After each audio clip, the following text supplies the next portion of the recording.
अगर आपको भस्म देना ही है, शंकर को चढ़ाना ही है, तो असली बनाओ। बस एक काम करो। भस्म बनती कैसे? गाय का जो, अगर आप चिता भस्म नहीं लाना चाहते और असली भस्म बनाना चाहते हो तो गाय का गौमूत्र लाइए, और गौमूत्र गंगा जल लाकर जल को थोड़ा सा छीट दो भूमि पर, और भूमि पर छीटने के बाद गाय का जो अलोना कंडा होता है, अलोना कंडा कैसा? गाय जो गोबर करती है उसको हाथ से थापो, वो कंडा नहीं, वो गोबरी नहीं। गाय जो पोटा गिराई है, गाय ने जो गोबर गिराया और वो धूप में सूख गया, बस उसी को लिया और उसको जहां पर आपने गौमूत्र से, गौ गंगा जल से सींचन किया है, उस जगह पर उसको फिर आप जला दीजिए। काय से जलाना है? कोई चीज नहीं डालना है आपको, केवल देसी कपूर से उसमें आग लगाना है और गाय का घी उसमें शंकर जी का नाम बोल बोल कर चढ़ाते जाना। और वो कंडा जब पूरी तरह से जल जाए, भस्म हो जाए, तब ठंडा होने के बाद उसको निकाल कर छान लो, उसको भर कर रख लो। जब तुम्हारा मन करे, प्रदोष का दिन हो, शिवरात्रि का दिन हो, जब तुम्हारा मन करे, आप बेलपत्री के नीचे शिवलिंग का निर्माण कर रहे हो, कोई काम ना रखकर वो भस्म शंकर को चढ़ा दो और उसी में से निकाल कर। महाराज, गाय के गोबर से, गाय के कंडे से जो बनी भस्म, वो निर्मित 3 तरह से भस्म होती है। एक यज्ञ कुंड की भस्म, गाय के कंडे से निर्मित भस्म, और तीसरी होती है जो धान होता है, धान की जो ऊपर का जो भाग होता है छिलका, उसकी जलाकर जो भस्म बनती है, वो भी शंकर को समर्पित हो, वो भी भस्म। फिर भस्म आगे जाकर बहुत सुंदर भाव आया है। कमलगट्टा,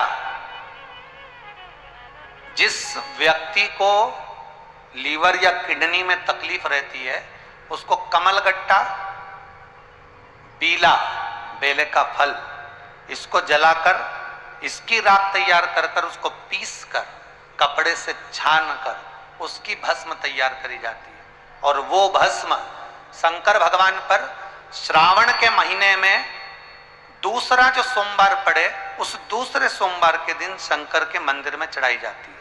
उसी भस्म को उठाकर लेकर आते हैं, क्योंकि वो शिवालय में सावन के महीने में बहुत भीड़ रहती है, तो भस्म गीली हो जाती है। उसको लाकर फिर वापिस छत पर सुखाई जाती है। उस भस्म को डब्बी में भरकर रखा जाता है। किडनी लीवर के मरीज के व्यक्ति को भस्म का मस्तक पर, अर्थात दोनों भुकुटी के बीच में तिलक कराया जाता है। ये कंठ के नीचे जो खड्डा होता है, यहां पर तिलक लगाया जाता है भस्म का, और बक्षस्थल, छाती पर उस भस्म का तिलक लगाया जाता है। नारी को केवल कंठ, मस्तक, भस्म का तिलक लगाकर, साथ में उस भस्म को, जिस भोजन को हम ग्रहण कर रहे हैं, जैसे औषधि लेते हैं, एक जरासी टेबलेट के बराबर, जरासी औषधि के बराबर उस भस्म को जिह्वा पर रखा भी जाता है, पाया भी जाता है। उसके बाद भोजन ग्रहण करा जाता है। किडनी लीवर के जितने मरीज हैं, इनको कभी डायलिसिस की जरूरत ही नहीं पड़ती है, कभी डायलिसिस की जरूरत नहीं पड़ेगी। आप भस्म का शिव को समर्पण, श्रावण का दूसरा सोमवार शंकर को समर्पित।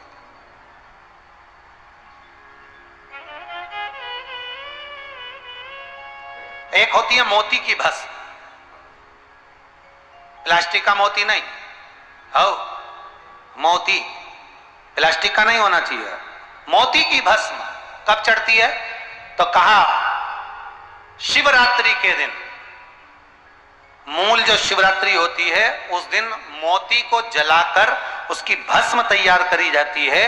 वो भस्म थोड़ी सी तैयार कर कर शंकर के जो शिवलिंग का मूल बिंदु होता है, बिल्कुल केंद्र बिंदु, वहीं पर लगाई जाती है, वहीं पर चढ़ाई जाती है। और उस भस्म को 2-4 मिनट बाद शंकर का नाम लेकर श्री शिवाय नमस्तुभ्यम, ओम नमः शिवाय, महामृत्युंजय का स्मरण कर कर उसको वापिस लाया जाता है। जो व्यक्ति पैसा नहीं दे रहा, पैसा अटक गया, पैसा नहीं दे रहा हो, या कोई माल गया था, माल का धन नहीं आ रहा हो, या कोई चीज अटक गई, वो दे नहीं रहा, तो उस भस्म को मस्तक पर लगाकर उस व्यक्ति से हाथ मिलाया जाता है या उस व्यक्ति से बात करी जाती है। वो भस्म इतनी पावर की होती है कि काल भैरव को जैसे भगवान शंकर ने ब्रह्मा का सिर काटने भेजा था, वो भस्म आपके मस्तक से आपका धन खींच कर लाती है। आपकी संपदा खींच कर, वो मोती की भस्म होती, वो मोती की भस्म, वो भस्म कोई साधारण नहीं। फिर आगे भस्म का वर्णन किया महाराज, कहा किसी तीर्थ में बैठकर, किसी तीर्थ में बैठकर आप भगवान शंकर का अनुमोदन कर कर कुछ आहुतियां शिव के नाम की जब देते हैं, वहां जो भस्म तैयार होती है, वो भस्म कैंसर का जो मरीज होता है महाराज, उस मरीज को 12 तिलक जो लगाए जाते हैं, उस तिलक से कैंसर रोग से निजात मिलती है, निवारण होता है। उसका स्मरण मात्र 12 तिलक ही मूल है, 12 तिलक।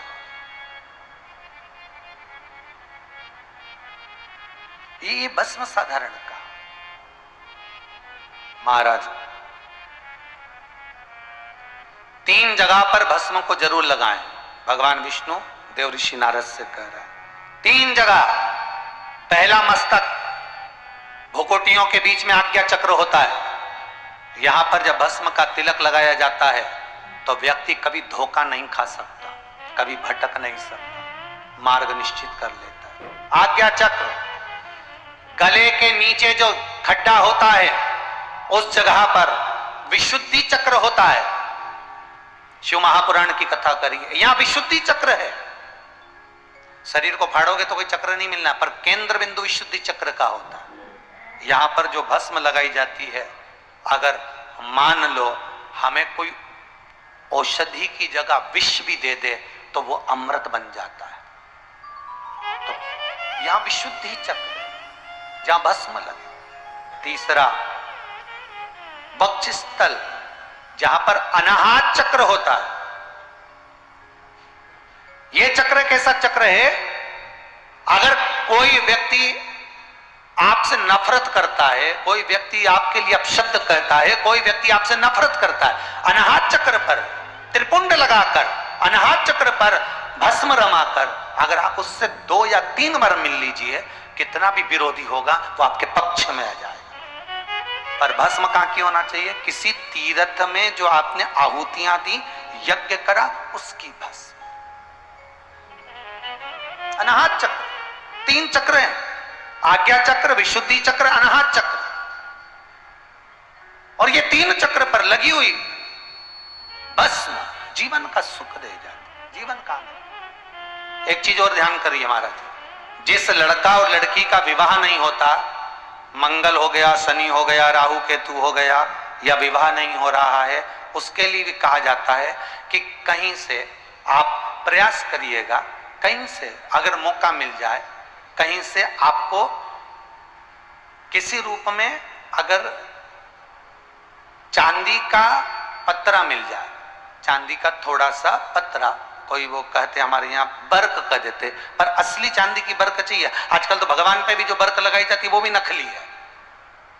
असली चांदी की बर्क, उसको जलाकर उसकी जो भस्म तैयार करी जाती है, चांदी भस्म जो तैयार करी जाती है, उस भस्म से लड़का हो लड़की हो जिसका विवाह नहीं हो रहा हो, उसके हाथ में वो भस्म लगवाकर और बीच में हल्दी की एक बिंदी लगाकर शंकर के शिवलिंग का लेपन करा दिया जाए महाराज। प्रदोष के दिन, किसी भी प्रदोष में आप उसका लेपन करा दीजिए। 3 से 3.5 महीना रुकिए, 3.5 महीने के अंदर उसका विवाह संबंध पक्का हो जाएगा। भले मंगल हो, राहु हो, केतु हो, शनि हो, कुछ भी, उस भस्म का ये प्रमाण। कई लोग भस्म को भभूति भी कहते हैं, वो भभूति अलग हो गई, वो भभूति हो गई जादू टोना वाली भभूति, ये तो वो भभूति अलग हो गई, उसका कोई यहाँ वो उसका प्रमाण अलग, पर तो यहाँ भस्म का प्रमाण, यहाँ भभूति का प्रमाण शिव कथा में नहीं है। शिव कथा में जो प्रमाण है वो भस्म का, यहाँ भभूति किसी को छू कर दिया, किसी को मतर के दे दी, वो अलग चीज हो गई। यहाँ भस्म, यहाँ तो शंकर को पाने का एक तरीका है, क्योंकि शिव रोग से मुक्ति देते हैं, तो रोग निवारण का एक तरीका है भस्म को धारण करना। भगवान विष्णु कह रहे हैं देव ऋषि नारद, ये भस्म तुम्हारे जीवन को सुख दे जाएगी। बस कि नारी के मंगल सूत्र के साथ अगर एक रुद्राक्ष का मन का है तो उस नारी का मंगल सूत्र कभी नहीं उतर सकता।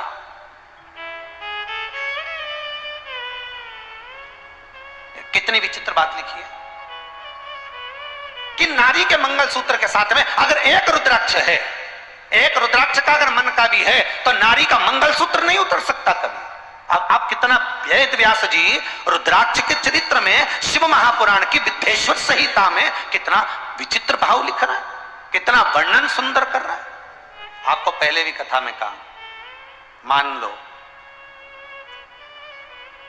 उदर से जुड़ी हुई कोई भी समस्या चल रही है, पेट से जुड़ी हुई, उदर से जुड़ी कोई भी तकलीफ चल रही है, तो क्या कहा जाता है कि बेल की वृक्ष की छाल निकाल कर लिया, उसको पानी में गलाओ, शंकर भगवान पर चंपेश्वर महादेव का नाम लेकर या कुंदेश्वर महादेव का नाम लेकर या कुंदकेश्वर महादेव का नाम लेकर शिव को चढ़ा दो। उस पानी को झेल कर लिया और उस पानी को दिन भर में 2-2 चम्मच, एक दिन में 3-3, 4-4 बार, 2-2 घंटे के 3-3 घंटे के गैप में उसका पानी पीना चालू करो, उधर से जुड़ी हुई सारी समस्या समाप्त। जैसे एक वृक्ष के जड़ों का आनंद सुख प्राप्त होता है, तो वो बेलपत्र जब बड़ा हो जाए उसका सुख ही दूसरा। कल कथा में कहा था, शंकर भगवान को सावन महीने में शिवरात्रि पर तुम बेलपत्री की पत्तियां तोड़ कर लाते हो, ढेर सारी डाली की डाली तोड़ कर ले आते हो और बाद में उस डाली को पटक देते हो, पत्तियां निकाल लेते हो, शंकर जी को चढ़ा देते हो। यह अपमान है उस वृक्ष का, ये शंकर जी का अपमान है। अरे हिंदू धर्म में तो एक रीति है साहब कि अपने 2 पांव होते हैं, 2 चरण होते हैं। अगर घर की कोई बेटी, कोई बहू, कोई घर का व्यक्ति अगर एक पांव पड़ता है और एक पांव नहीं पड़ता, तो लोग कह देते हैं अरे दोनों पांव पढ़ो, एक पांव नहीं पढ़ना चाहिए, अच्छा नहीं होता, एक चरण नहीं छुआ जाता। मालूम नहीं है क्या? आपको ज्ञात नहीं है कि जब गरुड़ पुराण मरने के बाद गरुड़ पुराण को सुनकर जो जीव गरुड़ पुराण सुनता है, जिसके घर का व्यक्ति कोई मर गया होता है और वो जब गरुड़ पुराण सुनकर उठता है, तब एक चरण छुआ जाता है। क्या आपको ज्ञात नहीं है कि ये एक चरण कब छुआ जाता है? जब घर में कोई मर गया होता है। क्या आपको ज्ञात नहीं है कि किसी के मरने के बाद एक चरण छुआ जाता है? अगर बहू प्रणाम करे तो सास के दोनों चरणों को, हमारे यहाँ तो पहले मारवाड़ियों में रीति रही है कि पल्लू का एक सिरा एक पांव पे रखा जाता था, दूसरे पांव को हृदय से छुआ जाता था, अर्थात एक हाथ तो एक पांव से उठता नहीं था और दूसरे पांव को स्मरण किया जाता था। यहां तक हमारे यहाँ रीति रही कि घुटने से लेकर जो बहुएं रहती थी वो सास के चरण जब छूती थी तो घुटने से लेकर पंजे तक चरण का स्मरण रहता था। उन्होंने प्रश्न किया है, क्या हम रुद्राक्ष का पौधा घर में लगा सकते हैं? शिव महापुराण के अनुसार रुद्राक्ष का पौधा घर में नहीं लगता। शंकर बैरागी है, त्यागी है, वो शिव का प्रतिबिंब। हाँ, बेलपत्री आप लगा सकते हो, शंकर का स्वरूप है रुद्राक्ष, वो खुले में लगे, आनंद में। आप बगीचे में कहीं लगा दो, आपके शहर के बगीचे में लगाओ, मना नहीं है। मंदिर देवालय में लगाओ, मना नहीं है। घर में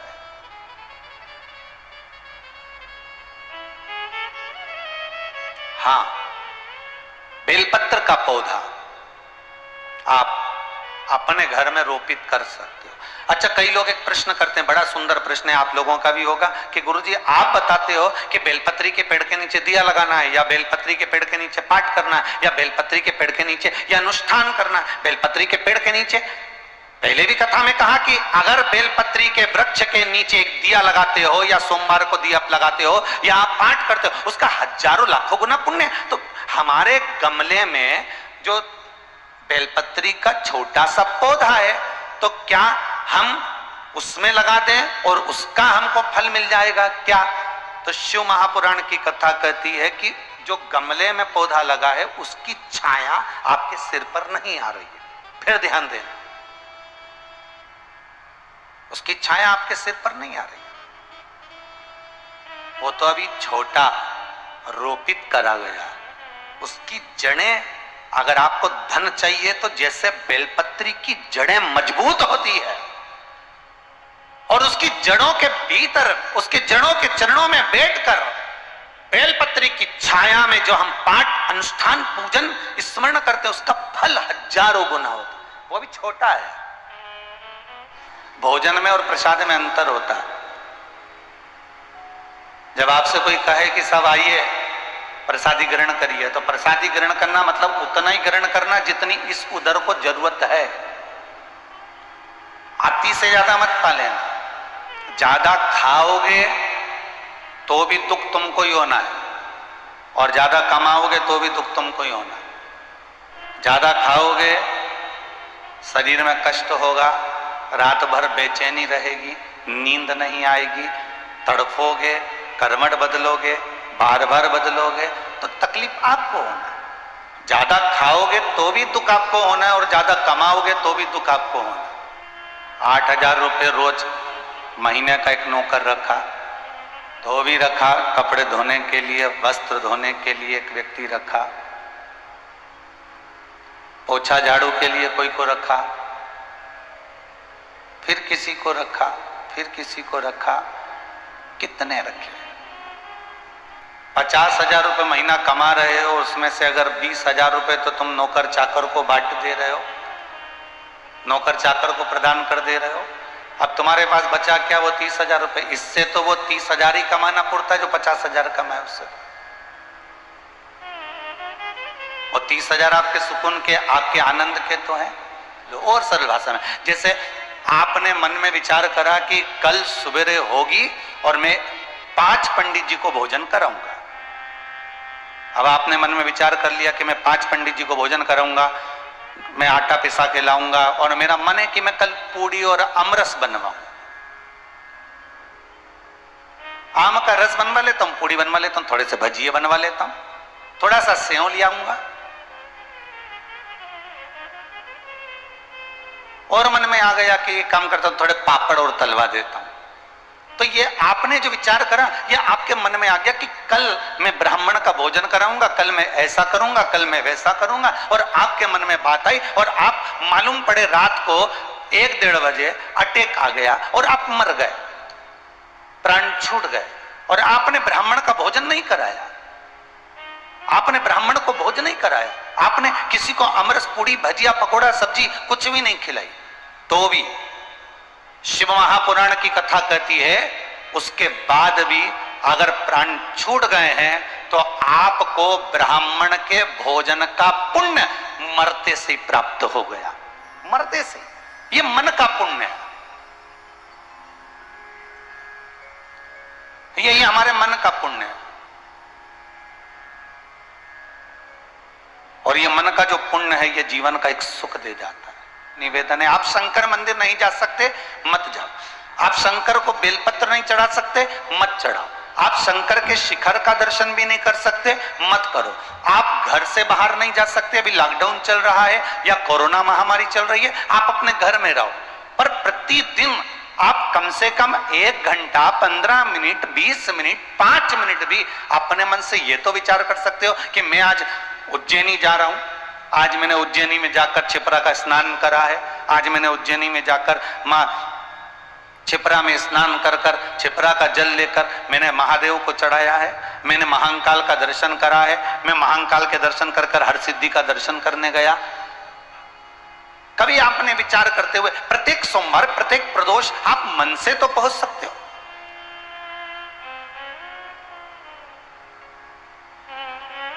कली काल का सबसे बड़ा पुण्य अगर कोई है तो वो मानसिक पुण्य है। पर कलयुग में मानसिक पाप नहीं भोगना पड़ता। कलयुग में अगर तुमने मन में किसी के प्रति विचार लाए हो, अगर हाथ से, शरीर से, इस वाणी से, इस श्रवण शक्ति से, इन इंद्रियों के द्वारा यदि आपने किसी को कष्ट दिया है तो भोगना पड़ेगा। भले आप अपने घर में बैठे हो, पर कभी कभी विचार कर लो करो कि मैं उज्जैन गया हूं। एक क्षण के लिए आप विचार कर लिया करो कि मैं काशी गया हूं। एक क्षण के लिए आप विचार कर लिया करो कि मैं ओमकारेश्वर गया हूं। एक क्षण के लिए विचार कर लिया करो कि मैं केदारेश्वर गया हूं। उसका पुण्य आपके खाते में आ जाएगा। एक बेटा कहे मुझे पिताजी से कोई मतलब नहीं है, मम्मी मैं केवल आपसे मतलब रखता हूं, मैं आपको अपने साथ रख सकता हूं, मैं आपको झेल सकता हूं, पर पिताजी को नहीं झेलूंगा। मुझे पिता से कोई मतलब नहीं है। या एक बेटा या एक बहू ये कहते कि मुझे मम्मी से कोई मतलब नहीं है, मुझे मां से कोई मतलब नहीं है, मुझे इनके साथ नहीं रहना, मैं पिता को रख सकती हूं, मैं ससुर को रख सकती हूं, पर इनसे मुझे कोई मतलब नहीं रहेगा। शास्त्र कहता है फिर वो पिता को भले डनलप के गद्दे पे सुला दे, चाहे एसी का रूम बनवा दे, चाहे रोज प्रतिदिन रबड़ी और बालूशाही का भोजन करा दे, तो भी उस बेटे को और उस बहू को नरक भोगना ही पड़ेगा। संत निकल कर जा रहे थे और बड़े बैरागी संत थे, बड़े त्यागी संत, भगवत भजन करते हुए स्मरण करते, नाम जाप करते, श्री शिवाय नमस्तुभ्यम, ओम नमः शिवाय, राम राम सीताराम जपते जपते जा रहे। बड़े त्यागी थे, बड़े बड़े आनंदित थे। और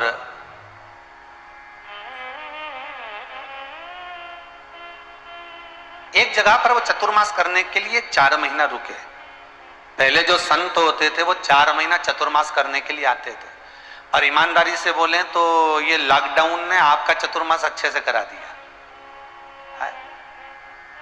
पिछली बार भी लॉकडाउन ने चतुर्मास करा दिया था। घर बैठकर 3 महीना, 2 महीना, 4 महीना खूब डट के कथा, सत्संग, प्रवचन, भजन, कीर्तन, और घर में ही रहकर भोजन, ना होटल, ना पार्टी, ना शादी, ना ब्याह, ना फैशन, ना डिजाइन, ना कपड़े, कोई डिजाइन नहीं, बस कथा, भजन, खाना पीना और भगवत भजन करके विश्राम करना। ये तुम्हारा चतुर्मास हो गया था। और अब की बार भी हो गया। चतुर्मास नहीं हुआ तो 1-2 महीने का तो हो ही गया।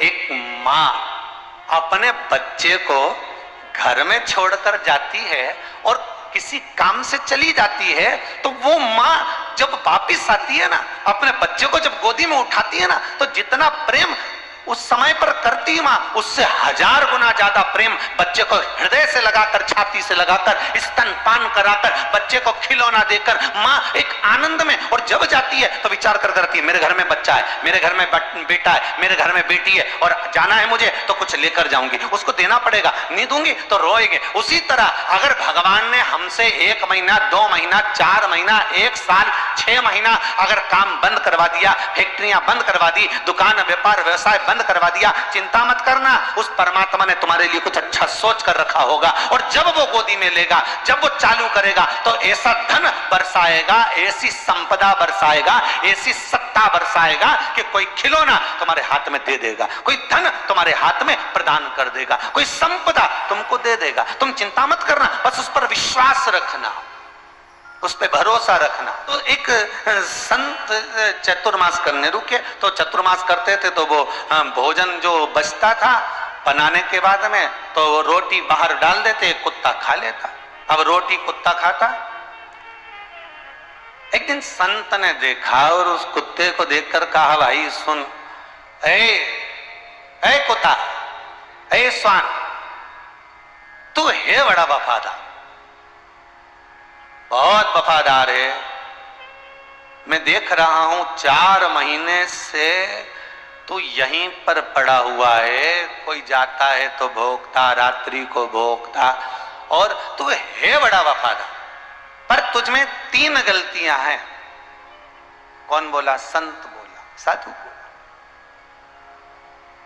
एक कुत्ता, एक श्वान, तुझमें 3 गलतियां। पहली, जब तू बाथरूम करता है तो दीवार पर करता है, भूमि पर नहीं करता।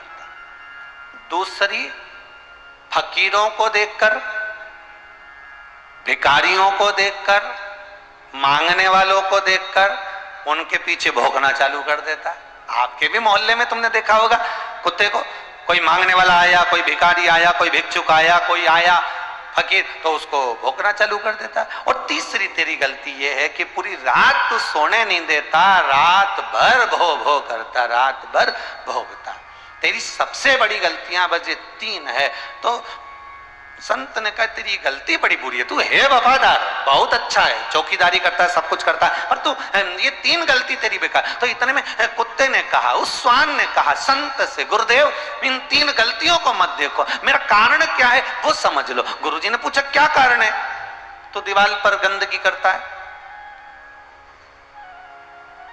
तो दीवार पर बाथरूम करता है, ये तेरी गलती है कि नहीं? वो कुत्ता बोलता है, मैं भूमि पर इसलिए नहीं करता कि ना जाने इस भूमि पर कौन साधु, कौन सन्यासी, कौन तपस्वी, कौन साधक, कौन उपासक आसन बिछाकर भगवान का भजन करता होगा। इसलिए मैं भूमि पर गंदगी नहीं करता, इसलिए मैं भूमि पर गंदगी नहीं करता। दूसरा, आप कहते हो कि मैं भिखारियों पर, फकीरों पर, मांगने वालों पर भोगता हूं। उसका कारण यह है, मैं इसलिए भोगता हूं कि उस परमात्मा को छोड़कर तुम दुनिया से क्यों मांग रहे हो।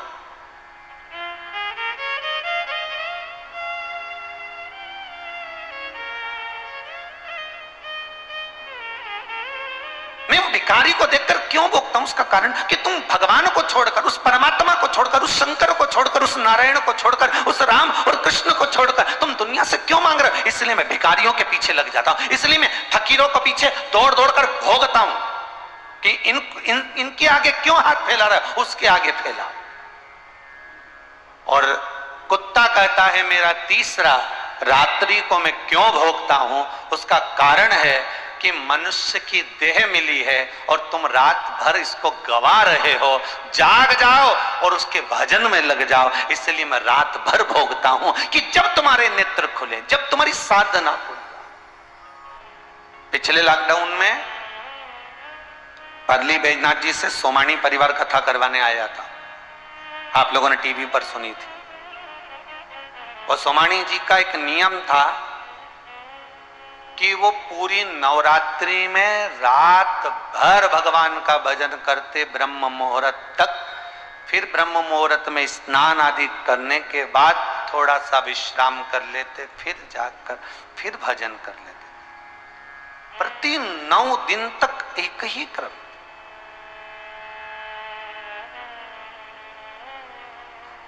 और अवस्था भी बहुत, हमने कहा बीमार पड़ गए हो, थोड़ा सा आपको चक्कर आ रहा है, कुछ ले लीजिए, जल पी लो थोड़ा सा, या कुछ पा लीजिए।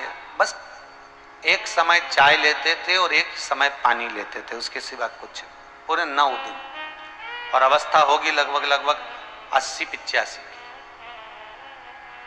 आप ले लीजिए। नहीं, तन पिंजरे को छोड़ कहीं ना, तन पिंजरे को छोड़ कहीं ना, उड़ जाए ना प्राण परिंदा रे।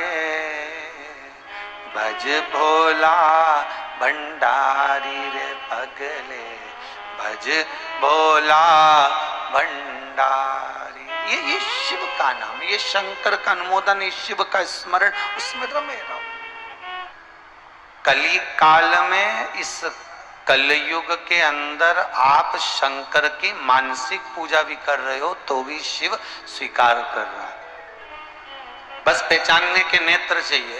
एक छोरे ने छोरी से कहा कि तू तो मेरे दिल में रहती, हृदय में रहती। छोरी तुरंत बोली, फालतू की बात मत कर, कैसी पगले जैसी बात करता है, मैं तो खुद सियोर में रहती हूँ और तू कह रहा है कि दिल में रहती।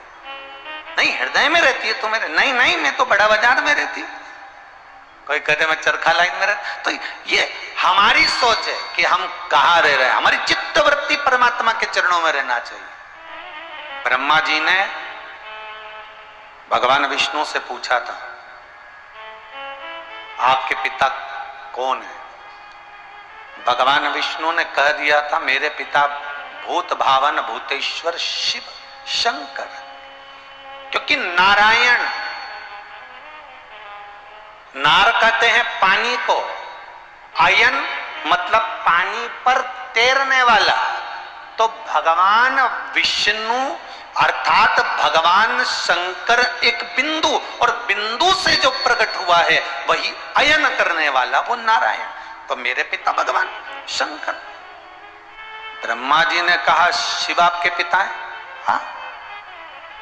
अरे भाई, अच्छी अच्छी पुराणों को उठाकर देखना, अच्छे अच्छे शास्त्रों को उठाकर देखना।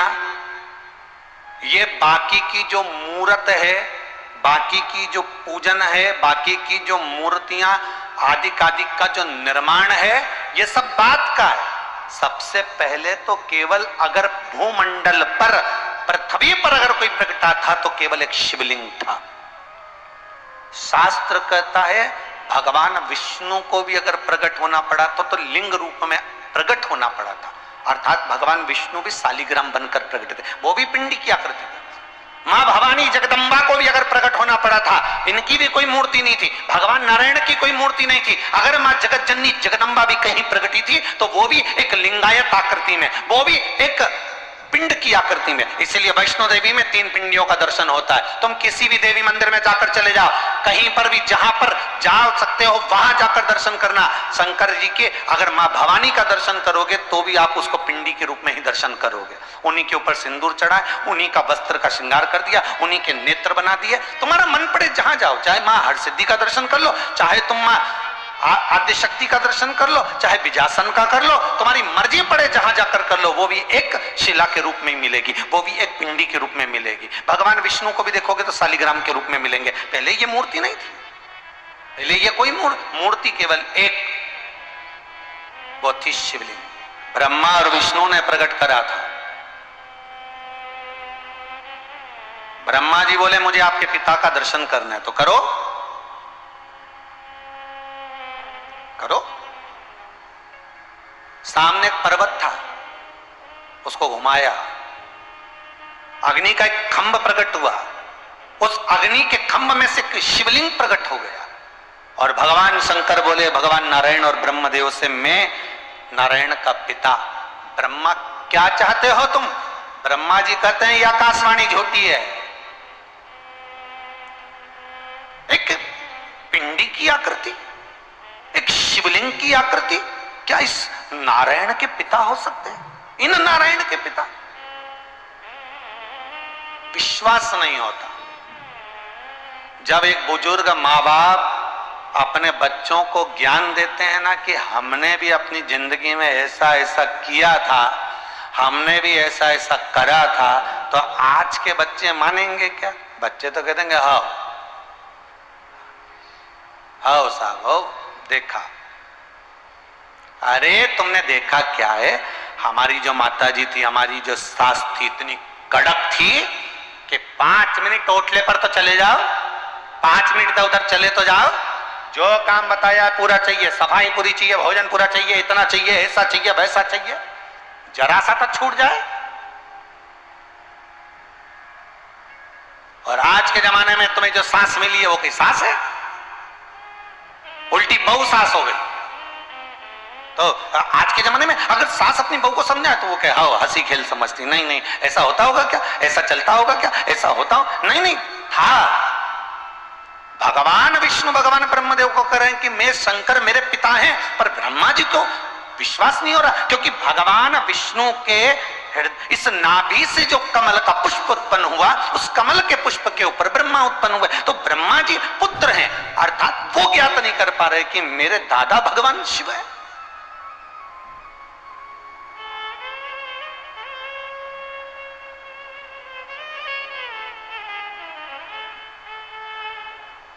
अरे भाई,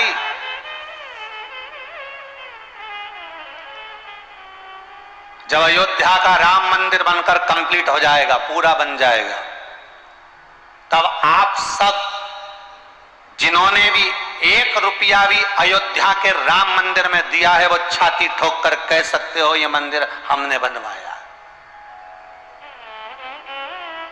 इसमें 1 ईंट हमारी लगी है, इसमें 1 रुपया हमारा लगा है, अर्थात आपने बनवाया।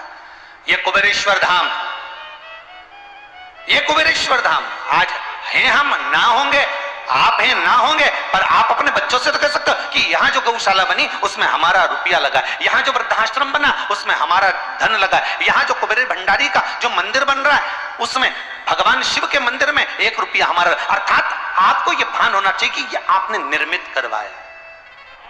क्या चाहते हो? क्या चाहते हो? ब्रह्मा जी बोले ये जानना चाहता हूं कि शिवलिंग का सिर कहां है और शिवलिंग का चरण कहां है, मुझे वो ज्ञात करना है। हे कहां गए? ब्रह्मा आकाश में, भगवान विष्णु पताल में। भगवान को तो मालूम था कि माता पिता का चरण जानना बहुत कठिन है। एक माता पिता के हृदय में क्या चल रहा है जिंदगी भर बच्चे नहीं जान सकते।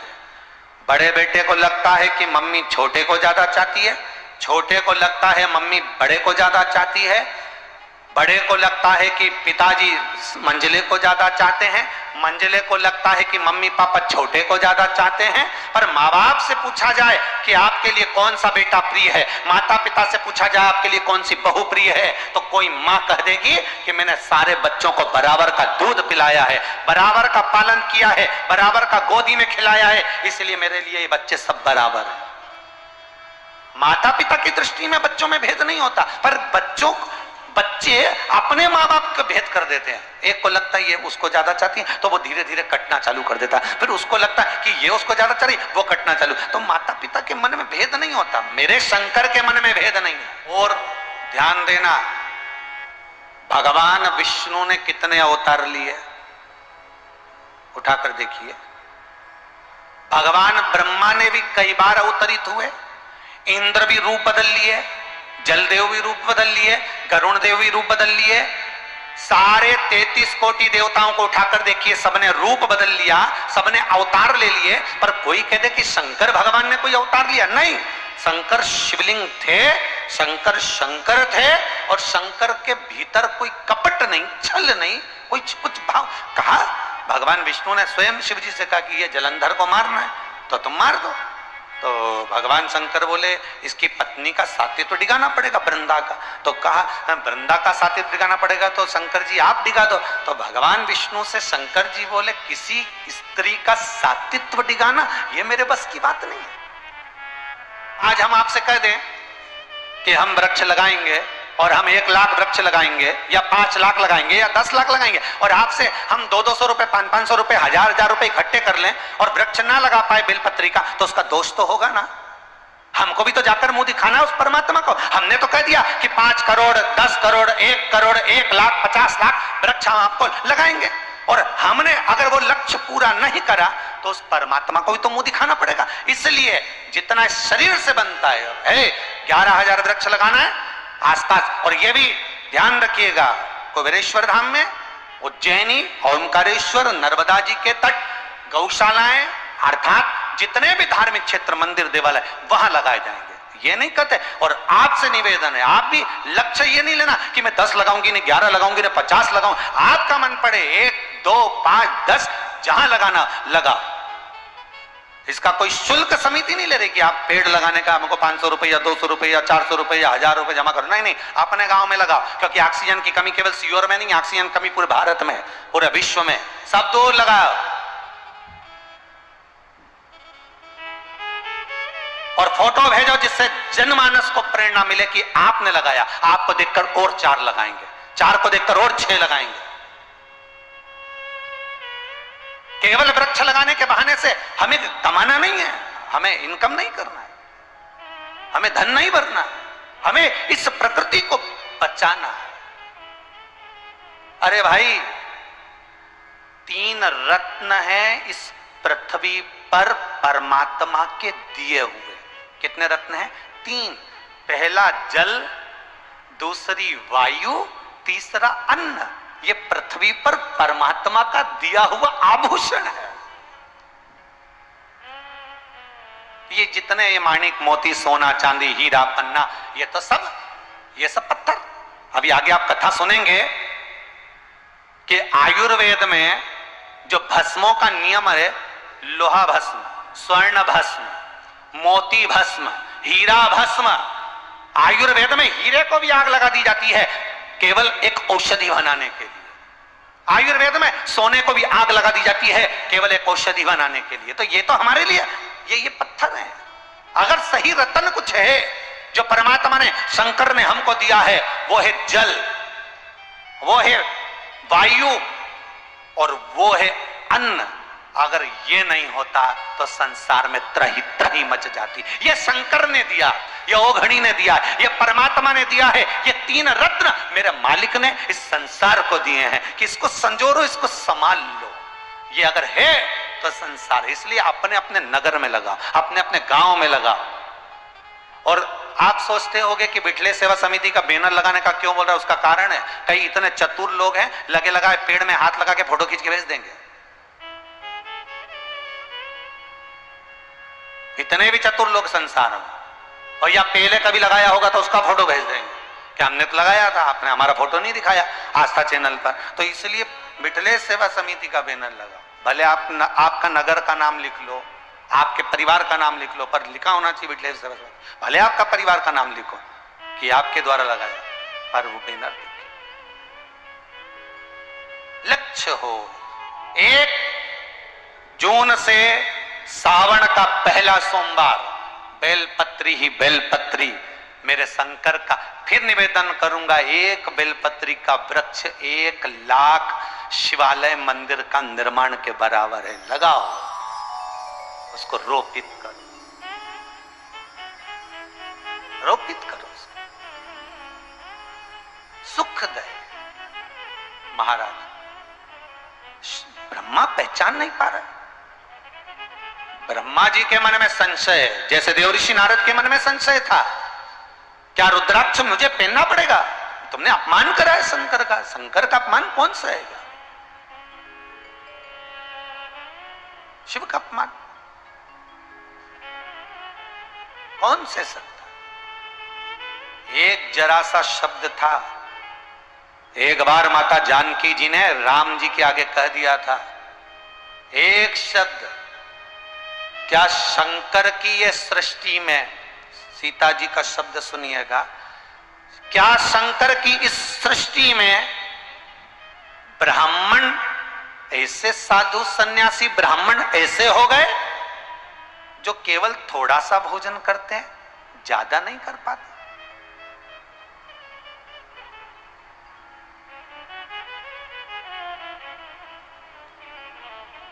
केवल थोड़ा सा भोजन इस सृष्टि में, इस संसार में।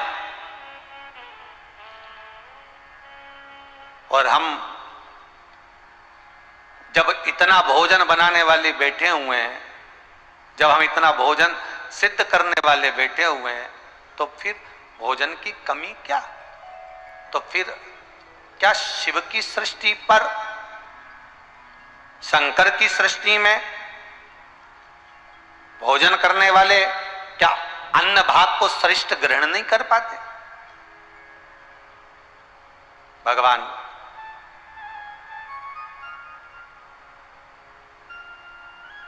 भूत भावन भूतेश्वर भगवान शंकर का जब शब्द आया, राम जी के हृदय में वो शब्द बैठ गया,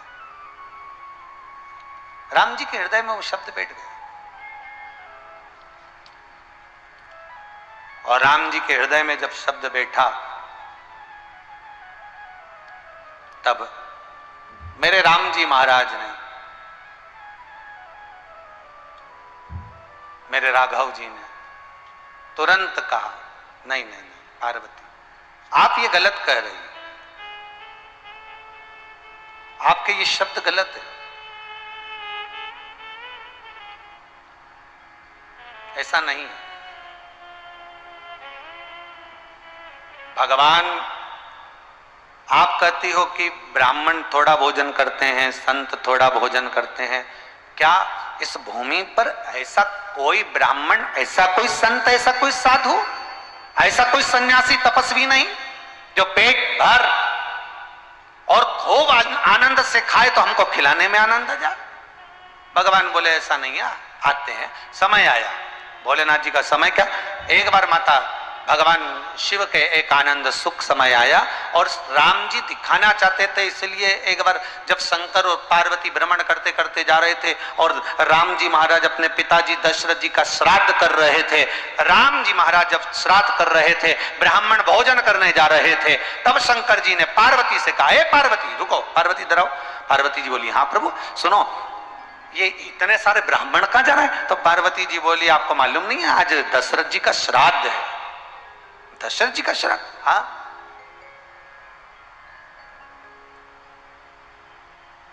तो शंकर भगवान बोले, दशरथ जी का श्राद्ध है?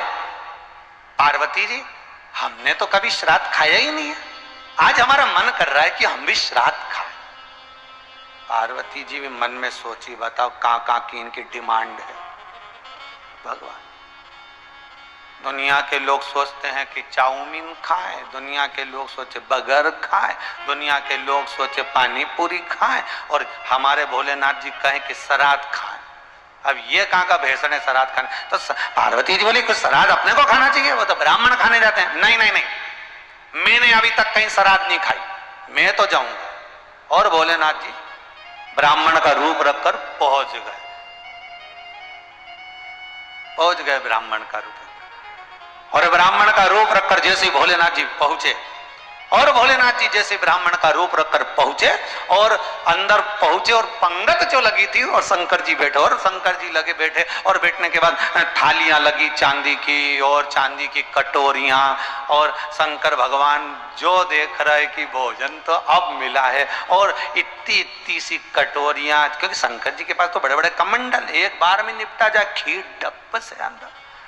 पहले की जो बुजुर्ग लोग होते थे ना, वो ये ब्राह्मण को जब भोजन कराते थे तो इतने इतने से कटोरी नहीं रखते थे, बाटकियां इतनी इतनी बड़ी नहीं, वो तो कटोरा इतना बड़ा था खीर पीने का। पंडित जी की थाली में जब रखा था, और पंडित जी को रोटी तो बाद में, सब्जी रोटी तो ये सब बात की बात, पहले तो महाराज जी खीर, और जो महाराज जी चम्मच भी नहीं देते थे, निपटा कटोरे से खाए जाओ।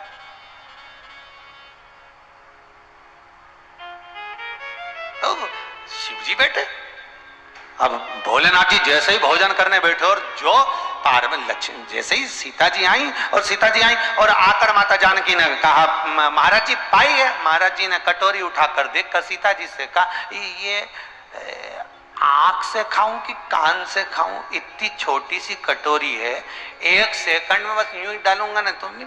तो अपन तो वो भजन आता है ना कि जब भोले बाबा पीवन लागे, महाराज जब भोले बाबा पीवन लागे, लोटा पड़ गया छोटा, और गोरा जी ने भंगिया घोटा। महाराज वो कहे ना,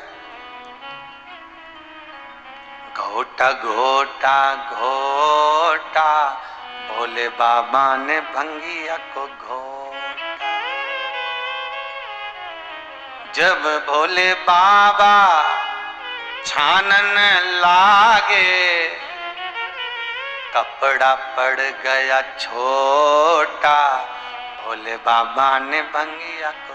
फिर कहे, जब भोले बाबा पीवन लागे, लोटा पड़ गया छोटा। तो जब बाबा पीते तो इतना भोजन करने में कमंडल कितना बड़ा, और कटोरी देख करके इसको आंख से लगाऊं कि कानों से लगाऊं, इतनी छोटी सी कटोरी। इतने में सीता जी को थोड़ी शर्म आ गई, तो सीता जी ने अंदर जाकर कैकेयी मैया से पूछा, मैया बाहर एक संत आया, भोजन करने बैठा है ब्राह्मण, पर कह रहा कटोरी बड़ी छोटी है। तो कैकेयी मैया मुस्कुरा के बोली, जानकी आज आया है सही जीमने वाला, तो जो श्राद्ध जीमेगा, जा अंदर से जा और जाके कपाट में से, अलमारी में से बड़े बड़े जो कटोरे रखे वो निकाल के ला। और गई मां जानकी इतने बड़े बड़े कटोरे निकाल कर, और जब शंकर भगवान के सामने रखे, और शिव जी ने जो पीना चालू करा, अब इतने बड़े कटोरे में 2-3 किलो खीर तो मालूम ही नहीं पड़े। तो एक बार के भगोने की तो एक ही बार डल गई, एक बार में सट निपट गए। और कैकेयी मैया के पास में सीता जी दौड़ कर गई, कैकेयी मैया ने पूछा, क्या हुआ, क्या तेरे सिर पे पसीना आ रहा है? कुछ नहीं, पंडित जी भोजन कर रहे हैं। तो के सब जिम रहे होंगे ना? नहीं, सब तो उड़ गए, वो एक ही बैठा है, वो ही नहीं उठ रहा। और सीता जी बोली, मुझे तो ऐसा लगता है कि मुझे उठा के उठेगा। अब जिमने बैठा है, उठेगा भी जब मैं उठ जाऊंगी तब, ऐसा लगता है मुझे। नहीं नहीं नहीं, तुम्हारा भ्रम है। कैकेयी बोली, एक काम करो, क्या कर रहा है? ये भोजन कर रहा है, पर उठ नहीं रहा है। अच्छा, तो एक बार कैकेयी बोली कि सीता जी से, तुम शंकर जी से जाकर बोल दो। क्या बोलना है? तुम संत से जाकर, ब्राह्मण से जाकर कह दो कि जब आधा भोजन हो जाता है तो पानी पीना चाहिए। तो सीता जी जाके बोली गुरुदेव क्या लेकर आऊं? तो क्या ये तो पूछो ही मत, ये भी तो लाया जा नहीं। अंदर से हमारी सासू जी बोली हैं कि जब आधा भोजन हो जाता है तो थोड़ा सा पानी पी लेना चाहिए। तो शंकर भगवान बोले आधा होगा जब हम तुमको बता देंगे, तुम तो लाओ। जितना रसोई घर में भोजन बना था सब समाप्त, सब। अयोध्या के भंडार में जितना भोजन था सब समाप्त। सीता जी ने हनुमान जी को बुलाया, जल्दी आओ। हनुमान जी बोले बोलो मैया, किराने की दुकान पे से किराना उठा लाओ, पूरी अयोध्या की किराने की दुकान पे बोल दो किसी को मत देना, सब यहीं लाओ। दौड़कर हनुमान जी को सब जैसे पर्वत उठा के लाए थे ऐसे किराना की दुकान उठा के लिया। शंकर भगवान देख रहे क्या ला रहा है? हनुमान जी बोले किराना। तो शंकर जी बोले अंदर लेके जाएगा फिर वापस बाहर आएगा, बाहर ही रख दे। अरे सामान अंदर जाएगा फिर वापस बाहर आएगा, तू बाहर रख। सीता जी ने हनुमान को बुलाकर पूछा क्यों तू सामान नहीं लाया? लाया, कहाँ है? तो क्या बाहर रखा है। तो बाहर क्यों रखा? अंदर लाना था। तो वो ब्राह्मण जो भोजन कर रहा है ना उसने बोला कि वापस अंदर जाकर ना बाहर आएगा, तो तू तो बाहर रख दे। तो सीता जी माथा ठोक के बोली दिया है, पूरा ही दिया, जा एक बार में दिया। और हनुमान जी ने क्या ना मान लिया और ले जाके पूरा सामान किराने का जितना बेसन, मैदा, रवा, आटा, चावल, दाल, शक्कर, गुड़ जो रखा था, मूंगफली का दाना, काजू, बादाम, सब बोरा की बोरा शंकर जी के सामने रख दिया। शंकर जी जो खाने पीले 5 मिनट में सब निपट गया। सीता जी हनुमान जी बोले अगला किराने की दुकान पे जा। अब हनुमान जी जाए ना किराना की दुकान उठा उठा के लाए और देते जा। अब सीता जी की आंखों में जल भर गया। सीता जी तुरंत राम जी के पास पहुंची। राम जी ने पूछा क्या हो गया जानकी? जानकी जी बोली हमें ये पूछना था कि दशरथ जी खाते कितना थे? तो कि दशरथ जी तो पिताजी हमारे तो बहुत कम, जरा सा कौशल्या मैया उनको प्रेम से खिला देती थी, सुमित्रा मैया पंखा झेलती थी, कभी कभी केकई मैया प्रेम से कोई फल सवार कर, फल काट कर पिताजी को खिला देती थी। कभी कभी पिताजी हमको खिला देते थे और कभी हम हमारे पिता को हम खिला देते थे, बस थोड़ा बहुत खाते थे। तो क्या हमको तो लग रहा है इस ब्राह्मण में कोई भरा गया, कोई भरा गया, जरूर कोई बात है। राम जी बोले सीता तुम तो एक बार कह रही थी कि ब्राह्मण इतना सा खाते हैं, इतना सा।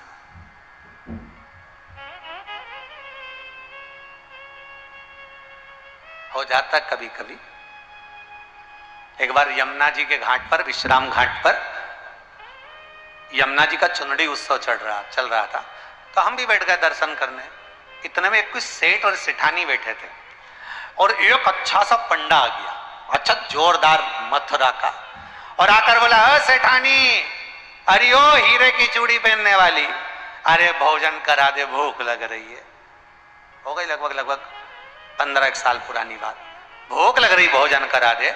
सेठानी ने सेठ जी से कहा भोजन करा दो, चलो इसको। तो सेठ जी बोले पैसे दे देते हैं, वो खा लेगा जाकर। ब्राह्मण इतना चतुर था, नहीं नहीं नहीं नहीं तुम्हें चलकर खिलाना पड़ेगा, क्योंकि वो देता तो 60 रुपए 70 रुपए एक थाली का पैसा, 100 रुपए 150 रुपए 200 रुपए, नहीं नहीं तुम्हें चल के खिलाना पड़ेगा। अब हमने सोचा कि यहाँ यमुना जी का चुनड़ी उत्सव चल रहा है और पंडा जी को खाने की पड़ी, और वो भी इसी सेठ के पास आया, और ये सेठ के पास आया तो जरूर कोई लीला का तो दर्शन होगा। अब उस समय पर बाल्य आनंद लेने के लिए हम भी पीछे पीछे चल गए। हमने वो जब जाके भोजनशाला में होटल में बैठा और पंडा जी का जब भोजन की थाली आई और दोनों सेठ सेठानी बढ़िया वहां, हम इधर से देख रहे कुर्सी पे बैठकर, और वो जो खाने पिला तो महाराज कम से कम देखा जाए तो 70 से 80 तो रोटी खा गया, और जो खीर पर खीर, जो खीर पर खीर, 25-30 लोगों का भोजन अकेला निपटा गया। जब बिल बना तो उस समय पे 60 रुपए की थाली थी भोजन की, तो वो सारी थाली का एक साथ जोड़ के बता दिए साहब अंदर देख लो कुछ बचा ही नहीं, सब अकेले ही खा गया है, रहा नहीं गया। तब सेठानी से पूछ लिया माता जी एक बात बताओगी आप? हाँ, एक बार हमने शंकर की कथा में श्राद्ध का महत्व सुना था, दूसरा महत्व यहां देखने को मिला। माता जी सही बताना, कहीं आपके भीतर कोई अभिमान था क्या? कोई अहम था क्या? माता जी बोली मेरे भीतर तो ऐसा कुछ भी नहीं था। पति से पूछा तो वो कहे हाँ मेरे मन में था थोड़ा सा। कितने की थाली आएगी? 60 रुपए की तो है। मन में जब उसने मंगा था तो मैंने सोचा 60 रुपए दे देंगे, एक थाली का भोजन है, बेचारा खा लेगा। एक थाली 60 रुपए में तो आएगी जा।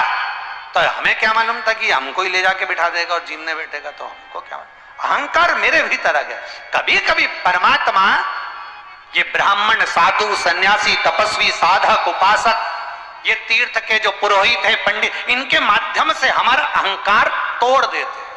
परमात्मा तोड़ता है इनके भाव से।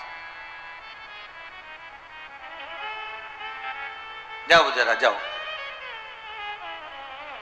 सीता जी की आंख में आंसू। क्यों रो रही है? क्या हुआ? क्या? ब्राह्मण बैठा है भोजन करने के लिए, उठ ही नहीं रिया। तो तूने कहा था क्या इतना खाते हैं? इतना सा खाते हैं। तो अब आया है तो खिला। सीता जी के खिला तो दूं, परंतु पूरा सामान खा गया, कुछ नहीं बचा। अयोध्या में कमी है क्या? और क्या, भंडार का सारा सामान, किराने की दुकान उठा उठा के लिया, अंदर तो आया ही नहीं, बाहर ही निपटा गया। अच्छा हाँ, राम जी महाराज मन में सोचे आखिर ऐसा ब्राह्मण कौन आया है, हमें भी तो देखो। और राम जी ने जाकर जो भोलेनाथ जी को देखा, शंकर जी तो दोनों हाथों से खाने में लगे थे, और शिव जी को देखकर राम जी प्रसन्न हो गए, अंदर आ गए। सीता जी से कहा अब तू वापिस आ जा, तेरे बस की नहीं है इसको जिमाना, तेरे बस में नहीं आएगा। तो फिर कौन जिमाएगा? सीता जी अंदर बैठो। भगवान राम ने हाथ जोड़कर मां जगत जननी अन्नपूर्णा को बुलाया। हे अन्नपूर्णे सदा पूर्णे शंकर प्राण वल्लभे, हे मां पधारो। और पार्वती मैया अन्नपूर्णा बनकर आई। राघव आपने बुलाया? राम जी आपने? भगवान बोले मां स्वामी भोजन करने बैठे हैं, भोजन बचा नहीं है। अच्छा कहां है? वो बैठे। तो अन्नपूर्णा मैया बोली ये तो मेरे स्वामी यहाँ क्या कर रहे हैं? पार्वती तब अन्नपूर्णा जी बोली अच्छा मैं तो समझी थी कि श्राद्ध खा के चले गए होंगे, परंतु ये तो अभी तक बैठे हैं, अभी तक। हाँ माँ उठ ही नहीं रहे। राम जी से अन्नपूर्णा मैया बोली जरा शांति रखो, अब भी देखो। और अन्नपूर्णा मैया टोकनी लेकर गई, एक बड़ा सा लड्डू जो उन्होंने थाली में रखा, शंकर जी ने जो लड्डू चूरमा का खाया, खाते सही शंकर भगवान को लगा ये तो ये अयोध्या का नहीं है। लड्डू से पहचान हो जाती कहाँ का? नाथ द्वारा का लड्डू में लाओ तो अलग पहचान हो जाए नाथ द्वारा का, और गोवर्धन नाथ जी की ठोर ला तो पहचान में आ जाए गोवर्धन नाथ जी का। तिरुपति का लड्डू खाओ तो मालूम पड़ जाए तिरुपति का। शिरडी का लड्डू खाओ तो मालूम पड़ जाए शिरडी का। त्र्यंबकेश्वर का लड्डू खाओ तो के त्र्यंबकेश्वर का। उज्जैन का लड्डू खाओ महाकाल राजा का तो के बेसन का लड्डू ये अलग वहां का है। तो सब दूर के लड्डू बता देते कि कहाँ का है। तो जैसे ही खाया शंकर जी ने, खाते से ही समझ गए ये तो कैलाश धाम का लग रहा है, ये यहाँ का है ही नहीं। और जो लड्डू खाया मुंह में लेते से जो ने ऊपर मुंडी उठा के देखा, अन्नपूर्णा जी की भूखुटी। अन्नपूर्णा जी ने कहा कैसे बैठे हो? शंकर जी बोले हो गया, पेट भरा गया। कैसे क्या बेटा? चलो उठ जाओ। शंकर भगवान उठे, राम जी महाराज आए। अन्नपूर्णा मां ने कहा मांगो राम। शिव जी खड़े हैं, बोलो क्या चाहिए तुमको? राघव जी कहते हैं भोलेनाथ जिसके घर में श्राद्ध होगी, जो अपने पूर्वजों का श्राद्ध करेंगे, ब्राह्मण को भोजन कराएंगे, उसके घर में कभी अन्नपूर्णा की कमी नहीं होना चाहिए।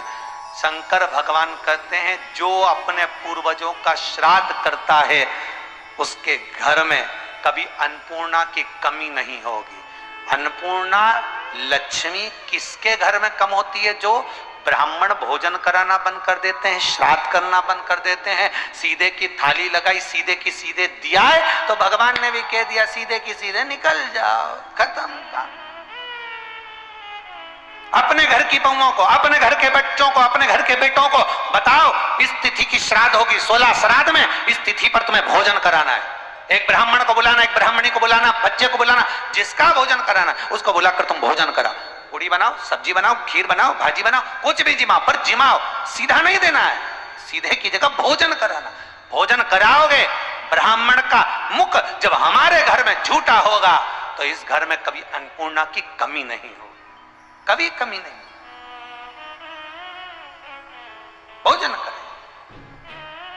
पहचान के नेत्र चाहिए, नहीं पहचान पाते। ब्रह्मा नहीं पहचान पाए भगवान शिव के उस शिवलिंग को, ब्रह्मदेव नहीं जान पाए भगवान शंकर के उस स्वरूप को, नहीं पहचान महाराज।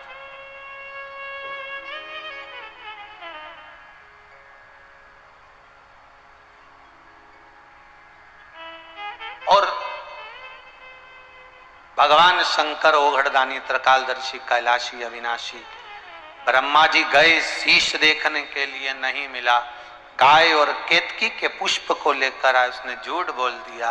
ब्रह्मा जी का सिर भगवान शिव ने काल भैरव को प्रकट कर कर कटवा दिया। ब्रह्मा जी का शीश कटा, उससे कर्मनाशा नदी प्रकट हो गई, क्योंकि ब्रह्मा झूठ बोल दिए। शंकर को जितनी बेलपत्र प्रिय, जितनी शंकर को जल प्रिय, उससे अधिक प्रिय है शंकर को सत्य। शिव की प्रियता सत्य। इसलिए किसी के मरने के बाद बोलते हैं राम नाम सत्य है। अच्छा, इस कोरोना महामारी ने एक चीज तो दिखा दी रे भाई। सिन्हा परिवार आपको साधु बांटता है, बहुत बहुत साधु बांटता है। जो जमशेदपुर से आप इस कथा को पूरे विश्व में सुनवा रहे हैं अपने पूर्वजों के उद्धार के लिए, बहुत बहुत साधु बात। इस कोरोना महामारी ने एक चीज तो दिखा दी, शादी में, पार्टी में, विवाह में, जहां पर बफेट की 500 1,000 प्लेट खाने में उठ जाती थी, आज कोरोना महामारी में कोई अगर बीमार पड़ गया तो सगे परिवार के लोग भी आकर नहीं खड़े होते, सगे आदमी भी नहीं आकर खड़े हो। ये दिखा दिया।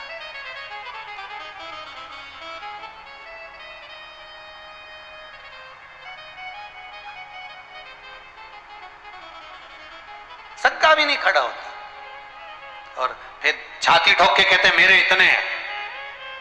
इतने परिचित। अरे मेरे इंदौर में, मेरे भोपाल में, मेरे ग्वालियर में, मेरे वहां इतने पहचान वाले रहते। तो फिर एक कोरोना महामारी ने जब घेरा, व्यक्ति मरा, पड़ोसी नहीं आए, रिश्तेदार नहीं आए, कहां चले गए थे? भय, कोई किसी का मित्र नहीं है, कोई किसी का।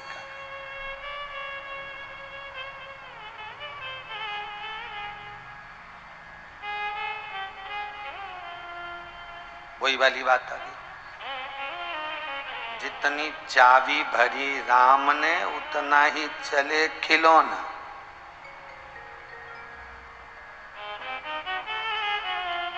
बस उतना ही है, उसके सिवा कुछ नहीं।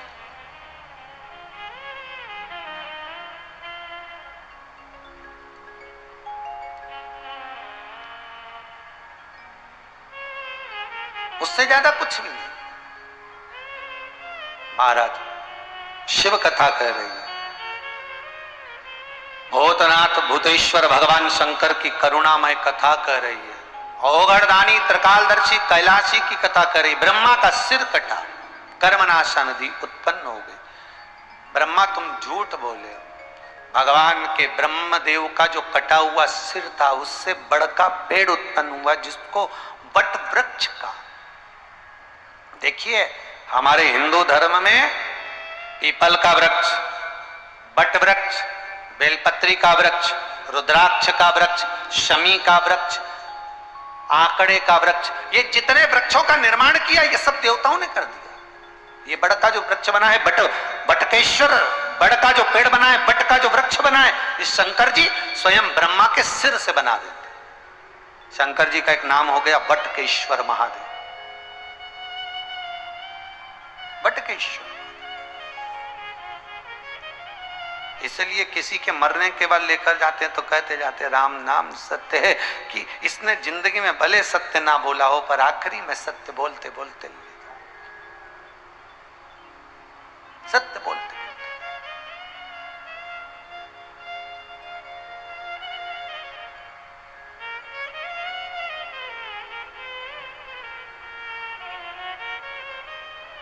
इसलिए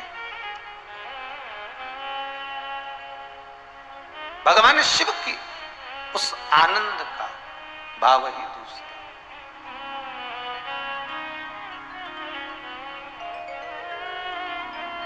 भगवान शंकर ओघड़दानी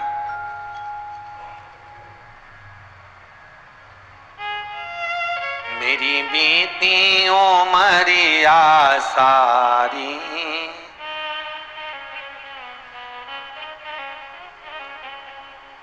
हे शंकर, हे ओघड़ी, हे दयालु, हे दातार,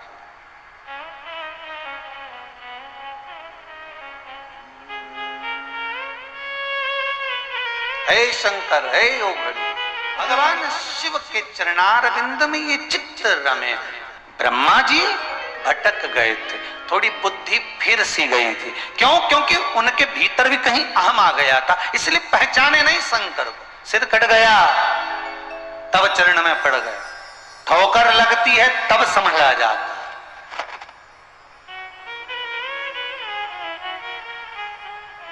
तब समझ ले। देवऋषि नारद को भी बार बार भगवान विष्णु समझा रहे हैं, मान लो ये तुमने गलती करी है, रुद्राक्ष की माला छोड़कर आ गए हो, उसको जाकर पहन लो। भगवान विष्णु ने 3 चीजें देवऋषि नारद को बताई है, बहुत ध्यान दीजिएगा महाराज। 3 चीजें कहा। पहला, सुनो नारद, एक तो मस्तक पर भस्म का तिलक धारण कर लो, दूसरा मुख पर भगवान का नाम रख लो, और तीसरा गले में रुद्राक्ष की माला पहन लो। शंकर कृपा कर जाएंगे, तुम्हारा दोष समाप्त हो जाए। जाओ, इतना कर लीजिए, बहुत है इतना।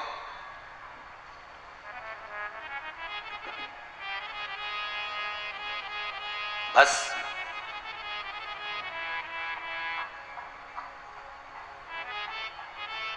मनुस्मृति कहती है कि जब कोई विद्वान ब्राह्मण कहीं बड़ा यज्ञ होता है, कई बड़े बड़े यज्ञ होते हैं,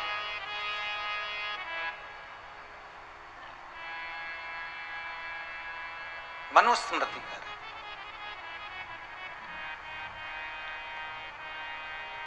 ये जो भस्म तैयार होती है यज्ञ में, ये भस्म कोई साधारण नहीं होती। ये भस्म कोई साधारण नहीं है। मनुस्मृति कहती है जब बड़े बड़े यज्ञ होते हैं और उस यज्ञ में जो आहुतियां डलती है, ओम ब्रह्मवे स्वाहा, ओम विष्णवे स्वाहा, ओम प्रजापते स्वाहा, ये जो ये आहुतियां डल रही है, जो आहुतियां डाली जा रही हैं, सांकल्य डाली जा रही है, गाय का घी डाला जा रहा है,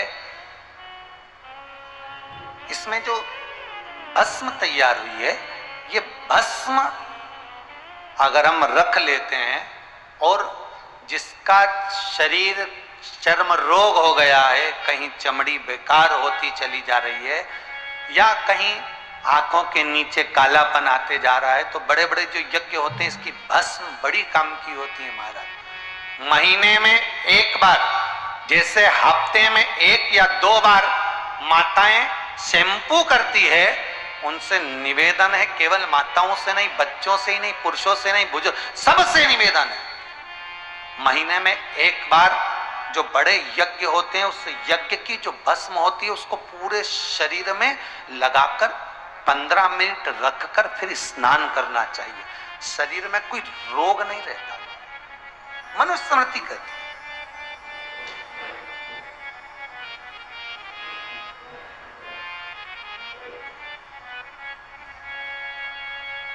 सारे स्नानों में एक स्नान है भस्म स्नान।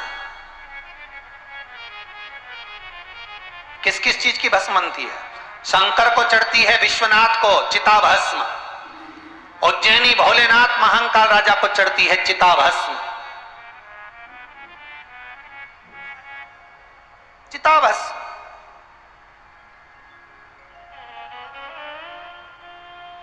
बस उज्जैनी महाकाल और विश्वनाथ, इन दोनों पर जो चिता भस्म चढ़ती है उसमें एक अंतर है। आपको मालूम है कि नहीं मालूम वो पता नहीं। दोनों की चिता भस्म में एक अंतर है। उज्जैनी महाकाल को जो चिता भस्म चढ़ती है वो थोड़ी ठंडी होने के बाद महाकाल राजा पर आ जाती है, पर विश्वनाथ पर जो चिता भस्म चढ़ती है वो गरम की गरम आती है। क्यों? काशी खंड कहता है स्कंद पुराण का, काशी खंड कहता है कि काशी में ऐसी कोई रात्रि नहीं जाती, ऐसा कोई दिन नहीं जाता जिस दिन मुर्दा नहीं जलता। शिव को गरम भस्म का मतलब होता है तेज भस्म। तेज मतलब का होता है कि थोड़ी ताती सी भस्म लाई जाती है, उसमें गंगा का जल का थोड़ा सा भाव छितित किया जाता है, फिर वो भगवान शिव की साक्षी में पहुंचती है। चिता भस्म अंतर है, थोड़ा सा अंतर दोनों में। और बहुत अच्छे से समझिएगा भाई, कई लोग घर में अभिषेक करते हैं तो पंडित जी कहते हैं भस्म चढ़ाओ, तो वहां जो भस्म चढ़ती है वो थोड़ी सी चढ़ती है। पर कई लोग घर के अंदर भस्म आरती कर लेते हैं, वो दोष है, वो दोष है। घर के अंदर भस्म आरती नहीं होती। घर के अंदर आप अभिषेक में भस्म का स्नान कराओ, ये तो संसार मनुस्मृति कहती है मनुष्य को भी। यज्ञ अनुष्ठान में आदि जब बड़े बड़े कोई अनुष्ठान होते हैं, यज्ञ होते हैं, तो यज्ञ में जब जजमान को बिठाया जाता है तो उनको भस्म का स्नान कराया जाता है मनुस्मृति के हिसाब से, कर्मकांड विधि के अनुसार। बस पर संसारिक मनुष्य को चिता भस्म से थोड़ा सा भय लगता है, चिता भस्म से। पर आज सबसे बड़ा दुख का एक कारण और हो गया है, ये दुनिया में सब चीजें तो नकली चलती थी, लोग भस्म भी नकली चलाने लगे हैं। ना जाने कहां का पाउडर इकट्ठा कर कर पैकेट में पैक कर देते हैं और कहते हैं लोग वहां की है, ये तो लो ये वहां की है। नहीं नहीं नहीं, उसको पहचानो ये सही है कि गलत है, उसको जाना जाए ये सही है कि गलत है। भस्म का एक स्वरूप, भस्म का एक आनंद, उसको पहचाना जाए।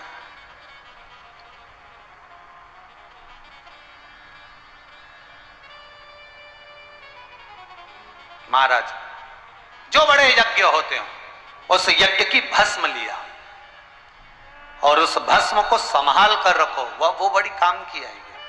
कहीं चर्म रोग हो गया, कोई रोग मिट नहीं रहा, बहुत तकलीफ आ गई है, रोग समाप्ति नहीं हो रहा। एक गया, दूसरा गया, दूसरा रोग गया, तीसरा आ गया, तीसरा गया, चौथा आ गया, चौथा गया, पांचवा आ गया। उसको भस्म लगाकर स्नान कराओ, 15 मिनट बिठाकर शंकर का अनुमोदन कराकर, शंकर का नाम पंचाक्षर स्मरण कराकर, श्री शिवाय नमस्तुभ्यम बोलकर, ओम नमः शिवाय बोलकर, महामृत्युंजय मंत्र का स्मरण कराकर, ओम शंभवे कहाकर, जो मन पड़ जाए उस विधि से उसका स्नान। भारत की भूमि पर एक जगह ऐसी है जहां पर भस्म का पहाड़ है। भारत की भूमि पर एक जगह ऐसी है, कर्नाटक में, कर्नाटक में गाड़गापुर,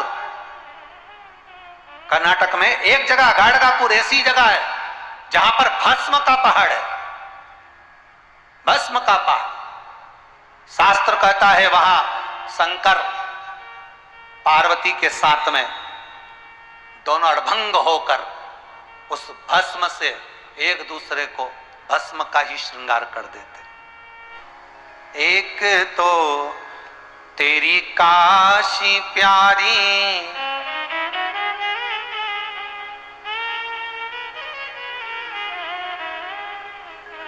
एक तो तेरी काशी प्यारी, दूसरी गंगा बहे।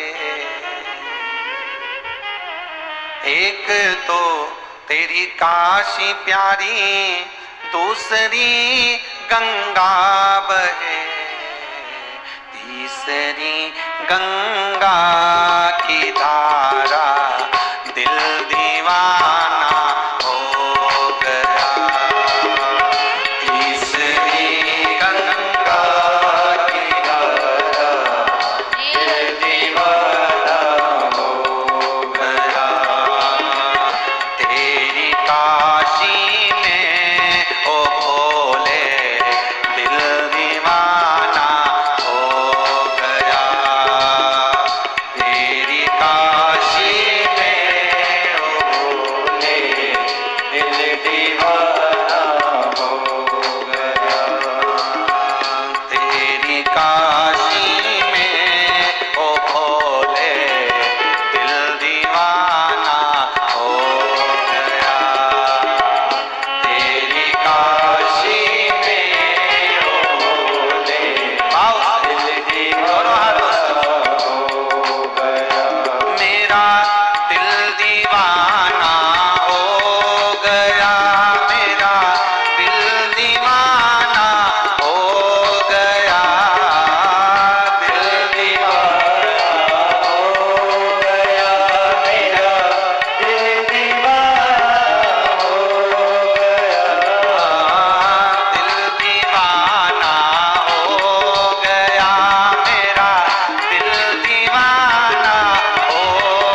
दीवाना हो गया। तेरी काशी में ओ भोले दिल दीवाना हो गया। मेरा दिल दीवाना हो गया, मेरा दिल दीवाना हो गया, दिल दीवाना हो गया, मेरा दिल दीवाना हो गया, दिल दीवाना हो गया, मेरा दिल दीवाना हो गया, दिल दीवाना हो गया, मेरा दिल दीवाना हो गया। तेरी काशी में ओ भोले दिल दीवाना हो गया। तेरी काशी में ओ भोले दिल दीवाना हो गया।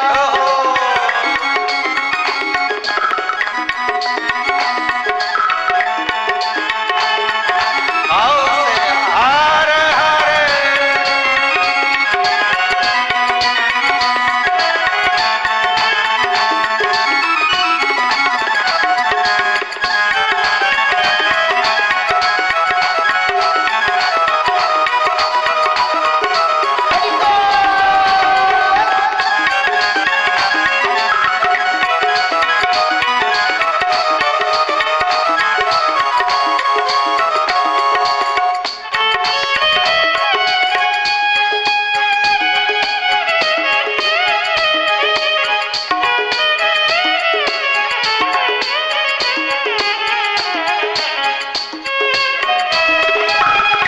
शंभो हे शंभो।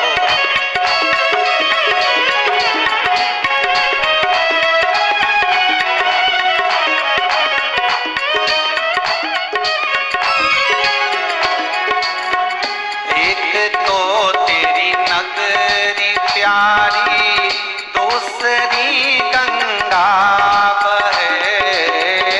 एक तो तेरी नगरी प्यारी, दूसरी गंगा बहे। ओ एक तो तेरी नगरी प्यारी, दूसरी गंगा बहे।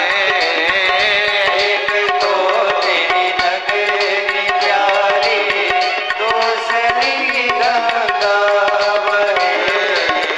तीसरी गंगा की धारा दिल दीवाना हो गया। तीसरी गंगा की धारा दिल दीवाना हो गया। तेरी काशी में ओ भोले दिल दीवाना हो गया।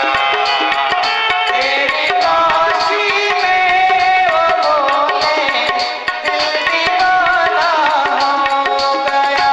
मेरा दिल दीवाना हो गया, मेरा दिल दीवाना हो गया, दिल दीवाना हो गया, मेरा दिल दीवाना हो गया, दिल दीवाना हो गया, मेरा दिल दीवाना हो गया, दिल दीवाना हो गया, मेरा दिल दीवाना हो गया। तेरी काशी में ओ भोले दिल दीवाना हो गया।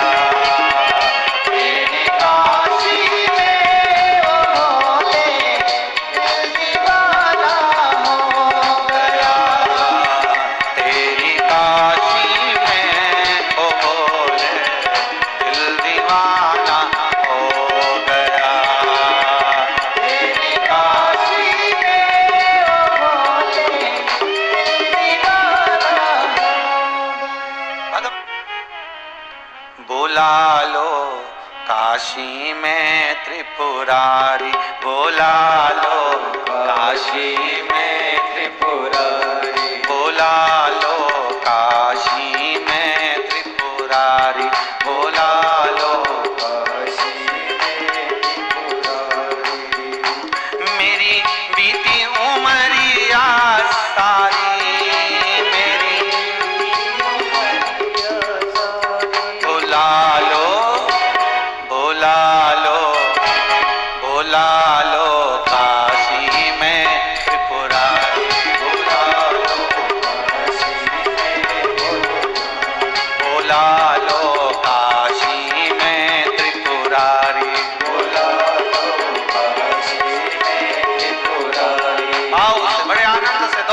से ताली से बजाते हुए बड़े भाव से जय हो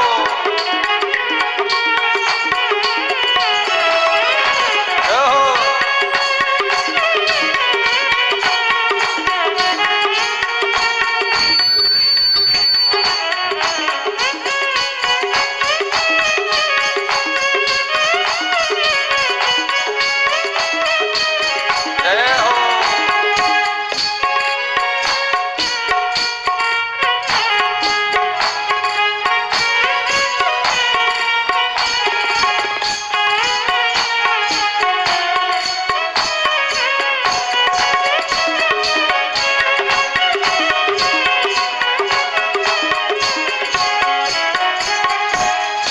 ममता ने डाला डेरा, मोह ममता ने डाला डेरा, मोह ममता ने डाला डेरा, मोह ममता ने डाला डेरा।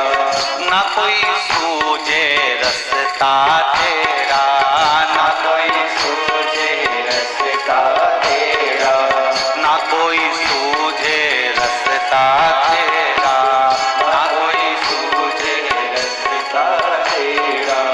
दीन दयाल पकड़ लो भैया, दीन दयाल पकड़ लो भैया, भोले बाबा पकड़ लो भैया, भोले बाबा पकड़ लो भैया।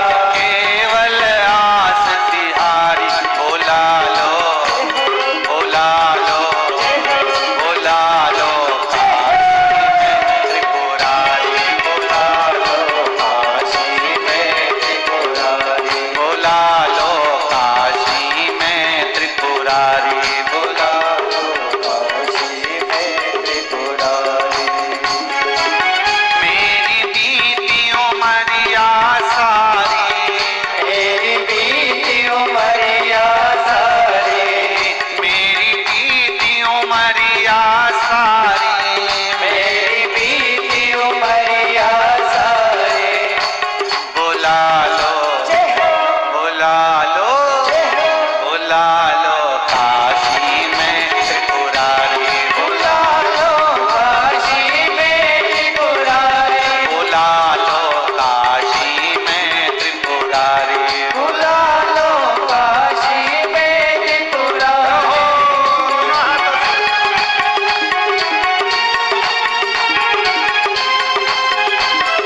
हर भोले